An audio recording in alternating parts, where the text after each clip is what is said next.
नमस्कार। Story card में आपका बहुत बहुत स्वागत है। दोस्तों, भगवान जगन्नाथ जी की कहानी जो कई सारे रहस्यों को अपने में समेटे हुए है, हम परत दर परत आपको सुनाते जा रहे हैं। इसी क्रम में आज हम जानेंगे कि जगन्नाथ जी ने रानी गुंडिचा को अपनी मौसी होने का वरदान क्यों दिया। चलिए अपनी कहानी को आगे बढ़ाते हैं। उत्कल क्षेत्र के राजा इंद्रद्युम्न और उनकी पत्नी रानी गुंडिचा ने बड़े ही परिश्रम से भगवान नील माधव के लिए मंदिर बनवाया।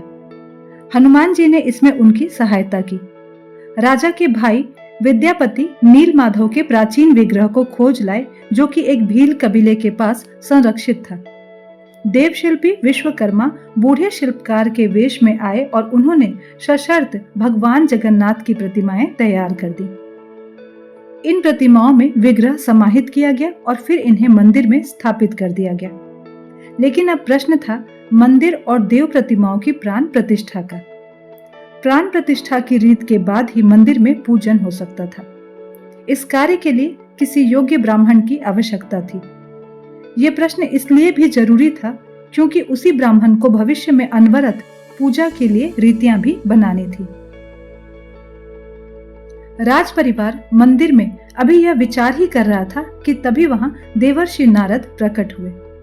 वह भगवान के उस मूर्त स्वरूप के दर्शन करने आए थे जिसे उन्होंने पहले ही वास्तविकता में देख रखा था।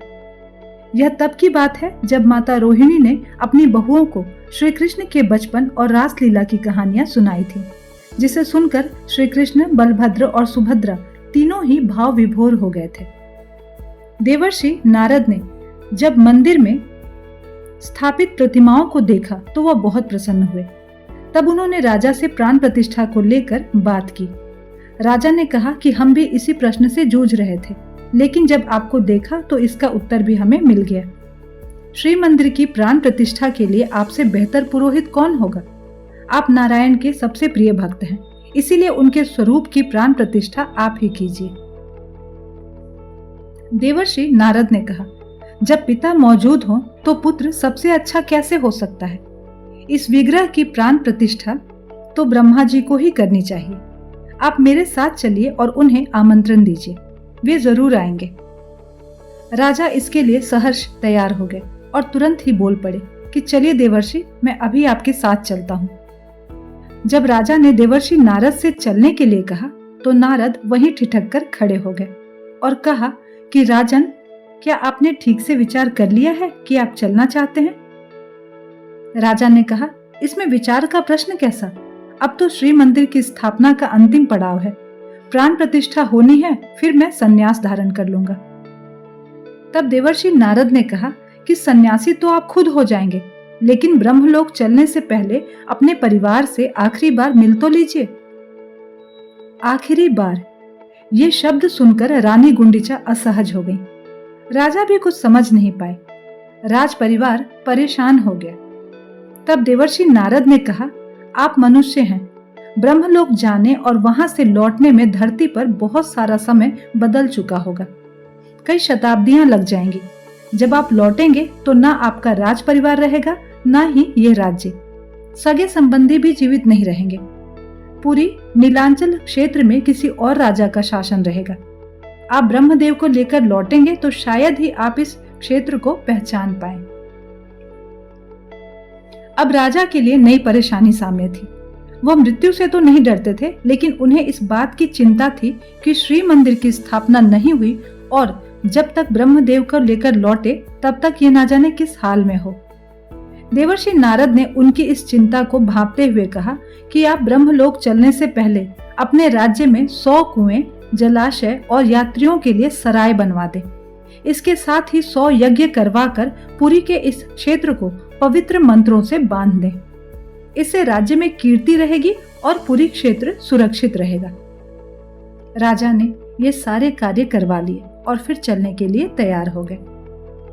तब रानी गुंडिचा ने कहा कि जब तक आप लौट कर नहीं आते तो मैं प्राणायाम के जरिए समाधि में रहूंगी और तप करूंगी। विद्यापति और ललिता ने कहा कि हम रानी की सेवा करते रहेंगे। राजा ने विद्यापति से राज्य भी संभालने के लिए कहा, लेकिन उन्होंने राजगद्दी पर बैठने से इनकार कर दिया। और कहा कि मैं रानी माँ की सेवा करते हुए ही राज्य का संरक्षण करता रहूंगा। ये सारे प्रबंध करने के बाद राजा देवर्षि नारद के साथ ब्रह्मलोक पहुंचे और ब्रह्मा जी से श्री मंदिर की प्राण प्रतिष्ठा के लिए आग्रह किया। ब्रह्मदेव ने राजा की बात मान ली और उनके साथ उत्कल के श्री क्षेत्र पहुंचे।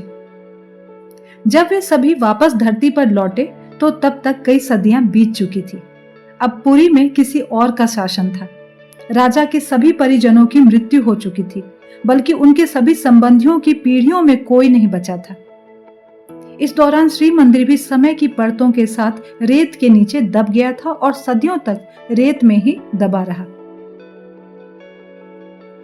जब राजा ब्रह्मलोक को गए थे तब इसी दौरान पुरी में एक और राजा हुआ, गालू माधव।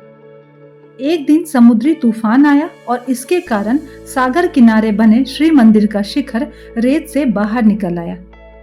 राजा गालू माधव ने खुदाई कराना शुरू किया तो उन्हें रेत के नीचे दबा हुआ मंदिर मिल गया। राजा ने उस पर खुद का अधिकार समझा और मंदिर स्थापना की तैयारी करने लगे। इसी दौरान राजा इंद्रद्युम्न ब्रह्मदेव को लेकर आ गए। वह जब मंदिर के द्वार से प्रवेश करने लगे तो नए राजा के पहरेदारों ने उन्हें रोक दिया और परिचय पूछा। इंद्रद्युम्न ने अपना परिचय पुरी के राजा के रूप में दिया और साथ ही मंदिर निर्माण की बात भी कही। यह सुनकर नए राजा के सेनापति आग बबूला हो गए। उन्होंने समझा कि कोई उनके राजा को चुनौती दे रहा है, तो इसीलिए उन्होंने पूर्व राजा को बंदी बना लिया और दरबार में पेश किया। राजा गालू माधव ने उनसे कहा कि पुरी क्षेत्र का राजा मैं हूं और इस मंदिर को मैंने बनवाया है। आप इस पर अपना दावा कैसे कर सकते हैं? तब राजा ने कहा कि आपने इस भूमिगत मंदिर को बाहर निकलवाया है। यह कार्य भी मंदिर बनवाने से कम नहीं है, लेकिन सदियों पहले इसका निर्माण मैंने नील माधव की आज्ञा और हनुमान जी की सहायता से करवाया था। फिर राजा ने पहले की घटी सभी घटनाओं और ब्रह्मा जी के साथ आने की बात भी बताई। राजा गालू माधव भी कृष्ण भक्त थे, लेकिन अभी भी इंद्रद्युम्न की बात पर भरोसा नहीं कर पा रहे थे। तब हनुमान जी खुद एक संत के वेश में आए। उन्होंने राजा गालू माधव से कहा कि अगर ये राजा सत्य बोल रहे हैं तो इन्हें मंदिर के गर्भगृह का द्वार खोजने के लिए कहो। गालू माधव ने ऐसा ही किया और राजा इंद्रद्युम्न, जिन्होंने इस मंदिर को बनवाया ही था, उन्होंने सहजता से रेत में दबे मंदिर के गर्भगृह का मार्ग खोज लिया, जो कि गालू माधव के सैनिक और कारीगर अभी तक नहीं कर पाए थे। मंदिर का गर्भगृह सामने आते ही चारों ओर नील माधव का नीला प्रकाश फैल गया और मंदिर अपनी पूर्णता के साथ सामने आ गया। इधर रानी गुंडिचा को भी अपने पति के लौट आने का एहसास हुआ तो वह समाधि से उठी। जब उन्होंने आंखें खोली तो सामने एक युवा दंपति हाथ जोड़े खड़ा था। रानी ने उनका परिचय पूछते हुए कहा कि क्या तुम विद्यापति और ललिता के बेटे बहू हो? तब सामने खड़े दंपति ने कहा कि नहीं, वे तो हमारे बहुत पुराने पूर्वज थे। हम कई पीढ़ियों से आपको माई मानकर पूछते आ रहे हैं। यह हमारे कुल की बहुत पुरानी परंपरा है। आप हमारे लिए देवी हैं और हम ये मानते हैं कि आपकी ही वजह से पूरी क्षेत्र में कभी कोई आपदा नहीं आई। तब रानी गुंडिचा ने कहा, नहीं पुत्रों, मैं कोई देवी नहीं हूँ, लेकिन तुम्हारी पूर्वज जरूर हूँ। तुम मुझे सागर तट पर श्री मंदिर ले चलो।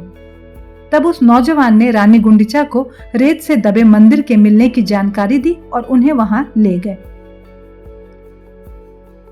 एक बार फिर राजा इंद्रद्युम्न और रानी का मिलन हुआ। रानी की बात सुनकर राजा गालू माधव को भी सभी बातों पर भरोसा हो गया। इसके अलावा उन्होंने राजा के बनवाए 100 कुएं, जलाशय और सराय के भी अवशेष देखे, जिससे उन्हें राजा की कीर्ति का भान हुआ। गालू माधव ने खुद को राजा की शरण में सौंप दिया और उनसे कृष्ण भक्ति पाने की प्रार्थना की। अब सारी बातें सामने आने के बाद मंदिर की प्राण प्रतिष्ठा ही बाकी रह गई थी। ब्रह्मदेव ने एक यज्ञ कराकर रानी गुंडिचा और राजा इंद्रद्युम्न के हाथों जगन्नाथ भगवान की प्राण प्रतिष्ठा कराई। प्रतिष्ठा होते ही भगवान जगन्नाथ बहन सुभद्रा और भाई बलभद्र के साथ प्रकट हो गए। उन्होंने राजा को आशीष देकर उनसे मनचाहे वर मांगने को कहा। राजा ने मांगा कि जिन सैनिकों श्रमिकों ने मंदिर के निर्माण और इसे फिर से रेत से निकाल लेने में श्रम किया, उन सभी पर अपनी कृपा बनाए रखना। भगवान जगन्नाथ ने कहा, और मांगो। तब राजा ने कहा कि जब भी जगन्नाथ जी की कथा कही और सुनी जाए तो आपके परम भक्त विश्वसु, मेरे भाई विद्यापति और उसकी पत्नी ललिता का नाम जरूर लिया जाए। भगवान ने कहा, और मांगो। तब राजा ने कहा, इस कार्य के लिए मेरा साथ देते हुए रानी गुंडिचा ने अपने मातृत्व सुख को भी त्याग दिया।